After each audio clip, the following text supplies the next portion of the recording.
Today we're going to check out Curti's 175-gallon custom reef tank.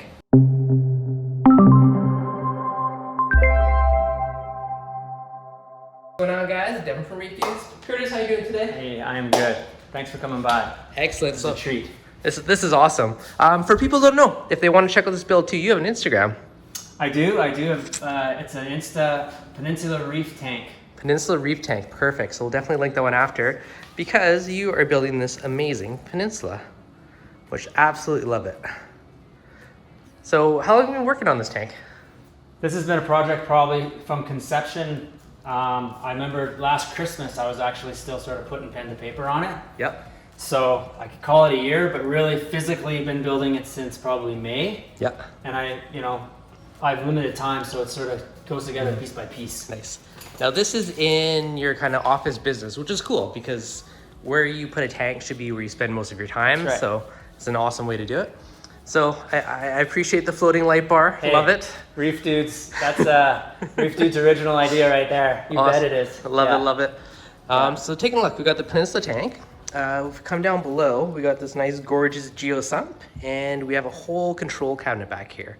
So you have a ton of room to work with basically everything in here, which is pretty awesome. We definitely have some room to expand and future ideas too. I got some missing pieces, obviously calcium reactors to come, and I'm also doing probably a biomedia filter system here too, with a cryptic from Geo. Nice. So you're going with the Geo calcium reactor? Mm-hmm. Match the lovely Have Geo to, Sump. you bet. So this is your auto top off. Correct. Yeah, so we got 10-gallon auto top off. We got our Refugio. Yeah. We got our 2 return pumps, media reactors, got the coral box skimmer, we got a built-in filter roller, and you even have UV in the back. So you got a lot of equipment packed down here. I do, yeah. Sort of mapping it out was a little tricky, but yeah, we got it together finally. No, yeah, it all fits. It's amazing. It does. I'm impressed how much you fit into there. Yeah. Now, a good heads up to you, or props to you on the control panel, because this is looking awesome. Grommets, everything nicely, and you got these really cool little hatches to hide your wires and your power bricks. This is my little false wall.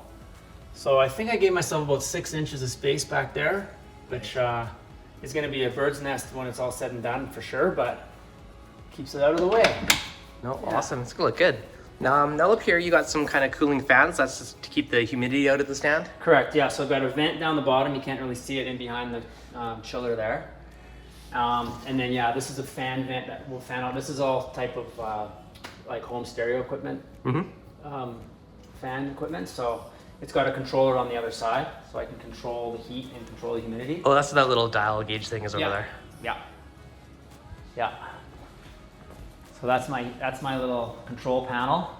Very cool. I don't know what to expect as far as heat goes, especially in the summer with the chiller running.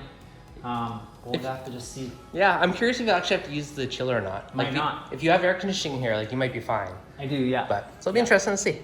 Yeah. I mean, it doesn't hurt to have it if you ever need it. Yeah. Now the Rockscape is another really cool one. Like you've done an awesome job on that one. So this is the Carib Sea Life Rock shapes by the looks of it. Correct. It's a combination of different Carib Sea, yeah. So I think there's some shelf, there's some shapes. So this, like I know that this is a shapes piece. Nothing's really in place yet. But this is a little shapes piece right here. And then I just sort of pieced it together. It's not finished quite yet. You can see I used that Marco 400 grout. Yeah. That cement. That works well. And I still got my acrylic rods sticking up. I'll zap them off when it's said and done. Mm-hmm. But this is sort of an experiment too. So I've got this shelf piece here that we're gonna try to mount it up onto this overflow box. Yeah. So lots of debate going back and forth as how I'm gonna do that. We've even chatted about that. Yep. I think it's a pretty heavy piece. I may be biting off a little more than I can chew. Should maybe start with a smaller piece. Yeah.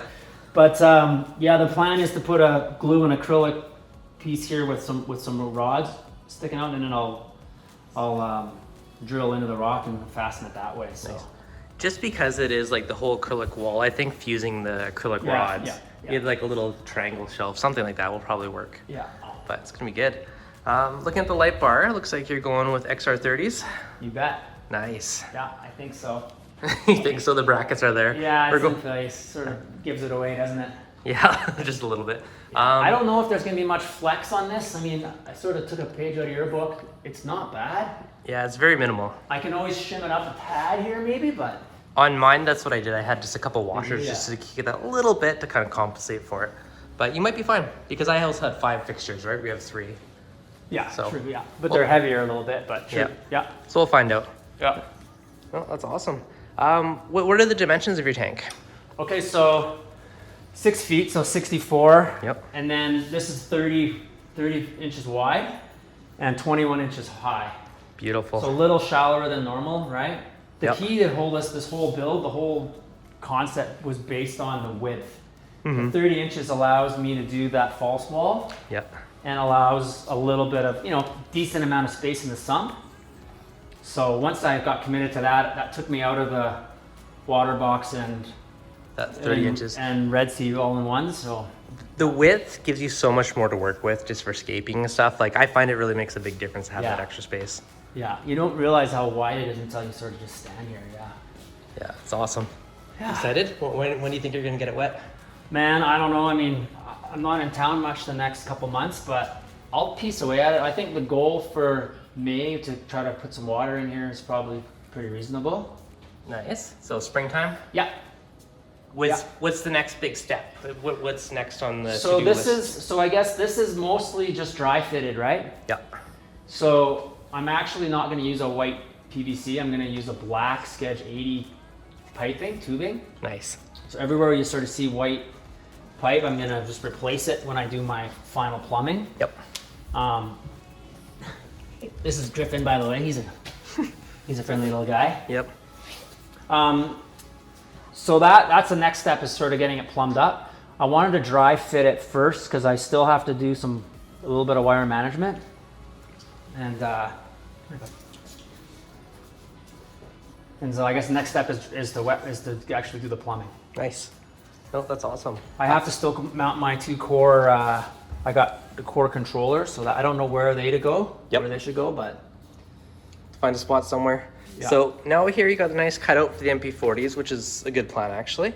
You got a nice little strip. There's perfect cuts everywhere. So good. I actually, you don't realize, I just penciled that in with a felt pen. It does the job. Looks Yeah. great. So you're gonna have 2 on each side, right? So you're Correct. gonna have 4 MP40s. Yeah. Yep. And there's 2, you can't see it because the false wall's in the wall's in the way, but there's an identical cutout to this on the other side there, yeah. Yeah. So you're able to see up in there, yeah. Yeah. Beauty. No, that's awesome. It's a great way to do it. It's gonna look slick. Like this is a very clean looking display cabinet, and you have so much room to work, I know. which is amazing. Yeah.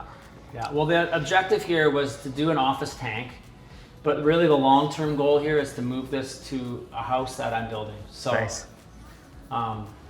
it is purposefully built in 2 parts, right? So this cabinet comes undone, and then I can get forklifts underneath and I can forklift it out. Yep. And same thing with this one. So That's the way to move a tank. Forklifts. forklift, yeah, you bet. That's Come awesome. right through the garage door here. Beautiful. Yeah, Yeah, that is true planning. yeah. That's the way to move a tank. So that'll be the long-term goal. No, very cool. No, definitely excited to see this get water in it and start to come together. It's going to be a very awesome build. Yeah, yeah. So if people want to learn more, they want to check it out more, where do they find you on Instagram? Yeah, like I said, Peninsula Reef Tank. Beautiful. Pretty self-explanatory name, yeah. And it's also under Storage Bear. So Storage Bear is the storage facility here. Perfect. So you can also get access to check it out that way. So, Yeah. hey, and if you're local, you need to store some stuff, That's come right. check out Storage Bear. That's right. Thanks. And you can get a nice, beautiful reef tank while you're here. Yeah. Awesome. Thanks so much, Curtis. Hey, no, anytime. Thanks for popping by. This was the original game plan. Right. Yeah, this is where it all sort of got mapped out. Now, it hasn't been an exact duplicate of what I've done to what this map was, but it's generally pretty close. Yeah. Nice. It all started here, eh? It did. Beautiful. It did. My dad always said, an enemy of great is good. Right? Yeah, it's true. I appreciate the all or nothing. What I do, I usually think Just do it.